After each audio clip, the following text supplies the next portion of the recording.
লোকসভার ভোটে সংসদে একটা সিট থাকে না, বিধায়ক থাকে না, তাদের কথা আমরা তার প্রচারের গাড়ি থেকে কাঞ্চন মল্লিককে নামিয়ে দিয়েছিলেন।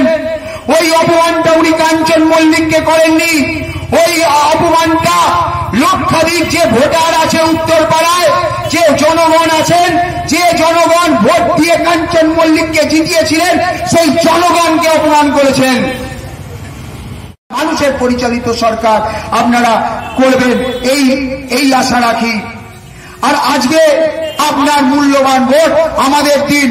আর এদের এই সিপিএম, তৃণমূল, কংগ্রেস এদের দ্বিধাগ্রস্ত, এদের মুখ্য প্রধানমন্ত্রীর পদপ্রার্থীকে ওদের জিজ্ঞেস করুন, ওরা আমার ভোট নয়, আমার ভোট 1.5 বছর পর।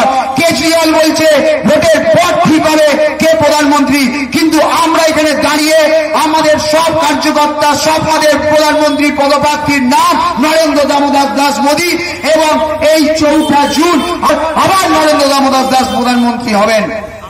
একজন যুব আইকন, ব্যারিস্টার মানুষ, তাকে ভোট দিয়ে জয়ী করুন।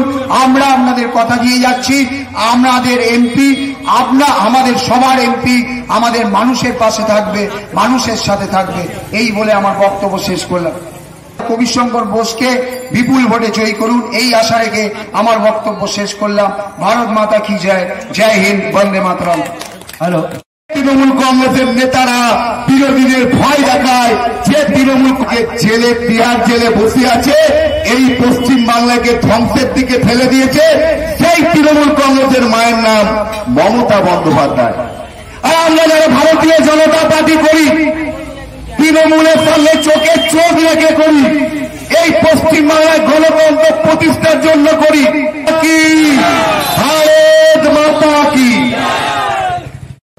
বলে কি হবে, বলে আমি ইউরোপ থেকে বিরাট করলাম, আবার কি সমস্যা,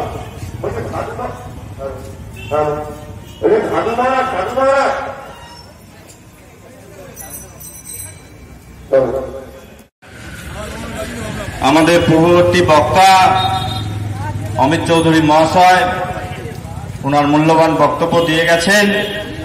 ভোট সুবিবেচকের ভোট যাতে ভারতীয় জনতা পার্টি পায়, সেই আবেদন জানিয়ে যাচ্ছি। কারোর কাছে মাথা নিচু করতে হবে না দাদা ভাই, দিদি ভাই। হয়তো 17 সালে ক্ষমতাসীন হওয়ার পরে সিপিএম চুপ করে ঘরের ভেতর বসে পড়েছে, আর কোন প্রতিবাদ তারা করেনি। কত ডোজ দিচ্ছে, মোদীজিকে গালাগালি দিচ্ছে, মোদীজির ভ্যাকসিনের ডোজ নিয়ে তারা আজীবন সুস্থ থাকুক। আমরা সাধারণ নাগরিকের নেতৃত্ব মোদীজিকে গালাগালি দিচ্ছে, বিজেপিকে গালাগালি দিচ্ছে। সাধারণ নাগরিককে বিবেচনা করতে সরকার 100 দিনের টাকা পাঠিয়েছে। দিনের পর দিন সঠিক সময়ে কংগ্রেসের অপার দুর্নীতির কারণে 100 দিনের টাকা নিয়ে দুর্নীতি, সেই দুর্নীতির টাকা তৃণমূল কংগ্রেসের সুপারভাইজার, তৃণমূল কংগ্রেসের পঞ্চায়েত সদস্যদের অ্যাকাউন্টে ভাগ নিয়ে, কাটমানি নিয়ে তারা 100 দিনের টাকা লুট করার পর সেই টাকার কাজের হিসাব দিতে পারছে না কেন্দ্র সরকারকে। কি করবেন দাদা ভাই, দিদি ভাই, আপনারা বলুন তো। একটা সরকার, কেন্দ্রের সরকার, সেই টাকা নিয়ে লুটপাট হচ্ছে, কেন্দ্র সরকার বলছে কাজ কোথায়, কাজের হিসাব দিতে, কাজের হিসাব দিচ্ছে না, ইউটিলাইজেশন সার্টিফিকেট দিচ্ছে না পশ্চিমবঙ্গের তৃণমূল সরকার।